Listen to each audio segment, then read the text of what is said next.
Hello. Yes, I participated to the geological hazard session today, and within the let's say the common session, we introduced a little bit this kind of evolution of how research activity has been evolving.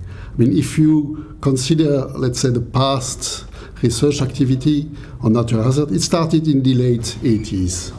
And since then, we have developed a kind of a philosophy that not only the scientists belong to research projects, but now we have stakeholders, we have users on board, and this kind of interaction brings it to multidisciplinary, brings it to more solution-driven. And I think the scientific community and the user community gain from this kind of approach. And also the European policy has involved. We are deeply involved in the action plan for Sendai. So this gives a kind of momentum of policy recommendations, and research has to answer to this kind of challenges. So in our panel, we addressed first what's going on in the infrastructure program. Infrastructure program is, let's say, first handling all the what exists in the member states as equipment for making, for instance, earthquake analysis on the resistance of walls, on buildings and things like that. And the infrastructure pushed this collaboration between existing equipment, sites, laboratories, and gives the possibility to researchers from different countries to go and test in other countries where eventually they have not this equipment, they go to those sites. But the new things are also a new generation of infrastructure.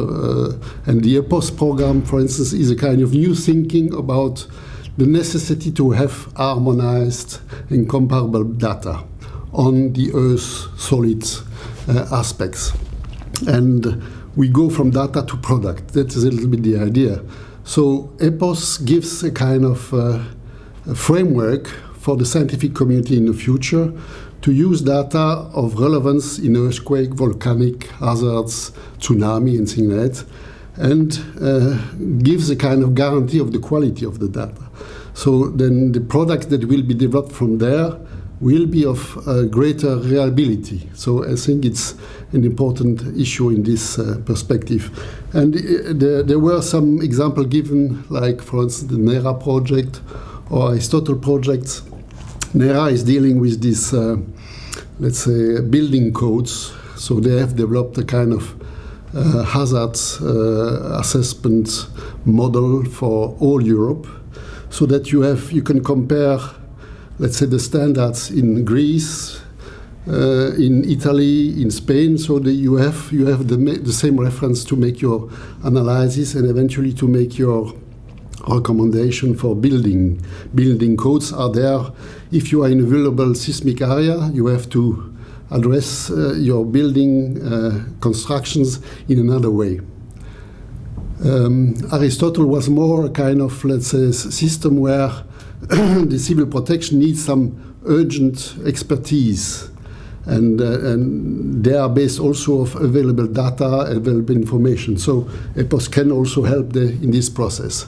Afterwards, we went to a session related to supersites. Supersites are specific areas who are vulnerable, like volcanoes, or an area like Istanbul who is in danger with earthquakes. And there it is a kind of well-equipped Earth observation and in situ equipment that is developed and makes a long-term monitoring. And this kind of, let's say, supersites can give a kind of reference to other scientists that may wish to go on with this kind of analysis of hazard assessment and eventually, let's say, risk analysis.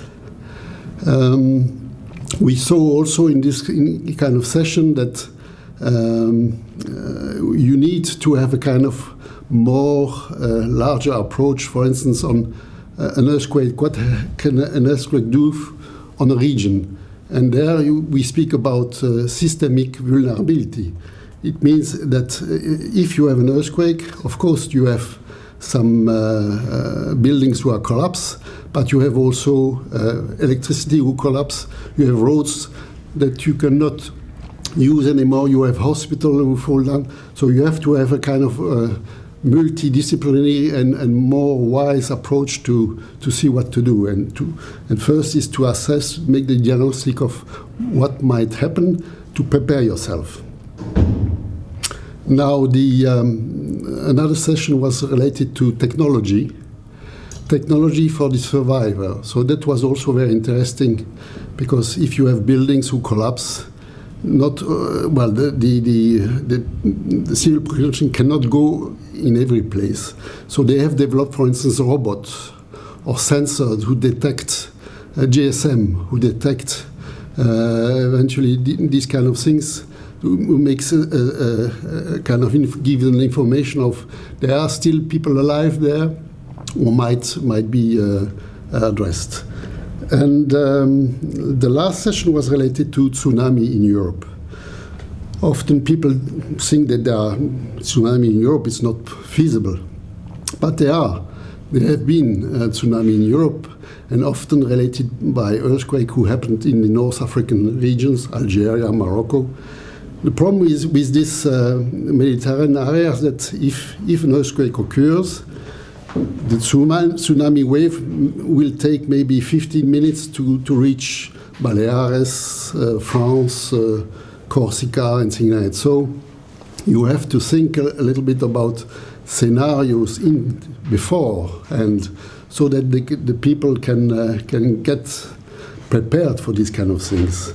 And from the research side, it gives the possibility, I think, to operational systems to be put in place. And it was given an example for France, who makes alerts, and they have, in 10 minutes they can make an alert, they give it to civil protection, and eventually civil protection can have a few minutes more to create this kind of urgency and early warning system. So basically, I think we showed that science is improving. Science is now in dialogue also with stakeholders, take into account the user needs. And I'm quite confident that the next generation of research in this field will bring much more, let's say, solutions than eventually in the past. But everything is built, of course, and capitalizing on what has been done before. So thank you.